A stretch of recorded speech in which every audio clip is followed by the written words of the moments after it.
هل تبدى البدر فينا طالعا أمسنا الشمس. السلام عليكم ورحمة الله وبركاته.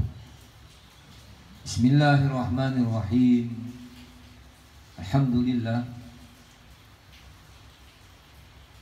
على نعمه المتواترة وأياده المتكاثرة ومنانه الغامرة، والصلاة والسلام على سيد أهل الدنيا والآخرة، سيدنا وحبيبنا وشفيعنا وقرة أعيننا محمد وعلى آله وأصحابه الأنجم الزاهرة. Amma ba'du, kita kembali meneruskan kaji kita mengenai masalah bahagian ruh. Yang mana itu ruh? Ada punya bahagian 3 bahagian yang sudah kita bahas dulu. Ada bahagian yang pertama, ruh al-mujarradah. Ruh yang kedua itu ruh musyarrafah. Nah, ini yang terakhir, ruh mubarakah. Ruh yang sudah dipisah oleh Allah daripada tubuhnya. Orang ini dipisah daripada tubuhnya. Nah, maka Allah kuasa menghadirkan tubuh yang sudah wafat, tubuh yang sudah dipindah ke alam barzakh. Allah mampu, Allah kuasa menghadirkan tubuhnya sehingga tubuhnya itu hadir di dunia sebagaimana terjadi para aulia Allah radhiyallahu ta'ala anhum.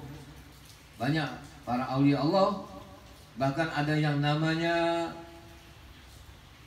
aulia Allah ta'ala itu diberikan keistimewaan khususiyat oleh Allah, maqam mutasarrifin fi kuburihim. Mereka itu diberikan kebebasan di alam kuburnya, ya, sebagaimana dahulu terjadi kepada anak murid Syekh Abdul Wahid rahimahullah, di mana Syekh Abdul Wahid punya muridnya memberikan wasiat kepada gurunya, ya ustazi, ghadan ana amutu badal. Wahai guruku, aku besok mati sesudah waktu zuhur. Nah, ini uang untuk mengurus jenazahku nanti, ya, ini uang. Kemudian besok ternyata waktu zuhur sudah dia tawaf di Baitullah Haram, langsung dia pingsan, terjatuh, akhirnya dia meninggal, wafat. Maka gurunya Syekh Abdul Wahid mengurus jenazahnya, memandii, mengapal, mensolatkan. Bahkan dia juga yang memasukkan ke liang lahat. Dia buka kain kafan anak muridnya, dia ciumkan hidungnya ke tanah, ke jihad kiblat.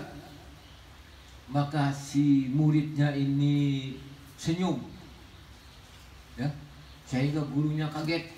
Kata gurunya, ahyatun ba'dal maut, kau hidup kan, maka kau mati, ya. Maka muridnya menjawab, ya ustadi, kullu muhibbin hayyun wa ana hayyun. Wahai guruku, semua orang yang cinta kepada Allah, semua orang yang cinta kepada Rasulullah itu hidup, maka aku termasuk orang yang dihidupkan Allah.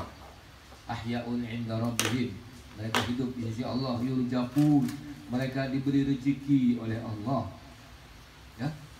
Nah, ini terjadi kepada Syekh Abdul Wahid. Makanya kalau kita melihat manaqib Syekh Abdul Qadir Al-Jilani dengan Syekh Salman Al-Madani itu jauh jaraknya, lebih daripada 300 tahun. Syekh Abdul Qadir Al-Jilani datang mendidik Syekh Salman Al-Madani, padahal jaraknya jauh, tapi hadir, datang untuk mendidik Syekh Samad Al-Madani. Sebagaimana juga Syekh Maulana Muhammad Arsyad Al-Banjari, dia hadir mendidik abah guru sakumpul. Pada tidak sejaman dengan abah guru sekumpul, ratusan tahun bedanya, hadir mendidik abah guru sakumpul. Ya. Nah, ini keistimewaan para aulia Allah yang diberi keistimewaan, kemuliaan, sehingga datu mereka mendidik, memberikan bimbingan agama, sebab mereka itu ahyaun inda rabbihim yurzaqun. Mereka hidup di sisi Allah, mereka diberi rezeki oleh Allah Subhanahu wa taala.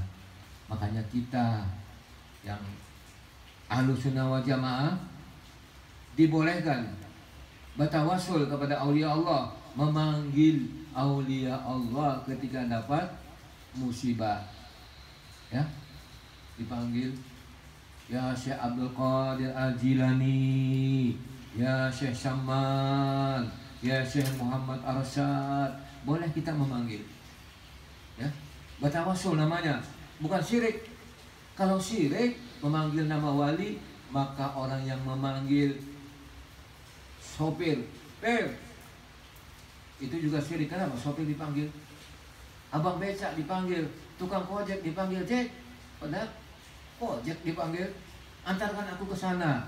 Kenapa tidak Allah yang dipanggil? Allah, antarkan aku ke kilo 5 umpama. Ini ke ojek. Kalau becak, cak, antarkan aku. Nah, itu lebih syirik lagi, becak yang dipanggil. Tapi bukan begitu maksudnya. Ini batawasul kepada tukang becak, batawasul kepada tukang ojek, batawasul kepada abang supir. Tidak salah itu. Jangan sampai kita menganggap yang mendatangkan manfaat itu, yang menyampaikan itu tukang ojek, bukan Allah. Tapi ini tawassulnya boleh dalam pahaman kita Ahlus Sunnah wal Jamaah. Ya, ini perlu pembahasan yang cukup lebar untuk meyakini masalah ini. Jangan sampai kita mengiktirad, jangan sampai kita menyalahkan orang. Semua orang ada dasar, ada dalil, ada keterangan. Apalagi Habibina Muhammad itu ahyaun inda rabbihim yurzaqun. Nabi kita itu hidup di sisi Allah Subhanahu wa taala. Cuma kita tidak bisa melihat sebab mata kita katarak, banyak dosa. Maka dari itu mudah-mudahan dosa-dosa kita diampuni oleh Allah Subhanahu wa taala. Dosa orang tua kita juga diampuni oleh Allah Subhanahu wa taala. Dan mudah-mudahan kita diberi Allah taala kecintaan yang mendalam kepada para aulia Allah, kepada Habibina Muhammad sallallahu alaihi wasallam, sehingga kita bisa kumpul nanti bersama-sama mereka dalam surganya Allah. Mudah-mudahan amin ya rabbal alamin. Nah, cukup di sini yang dapat saya sampaikan. Salah hilang ampun maaf. Assalamualaikum warahmatullahi wabarakatuh.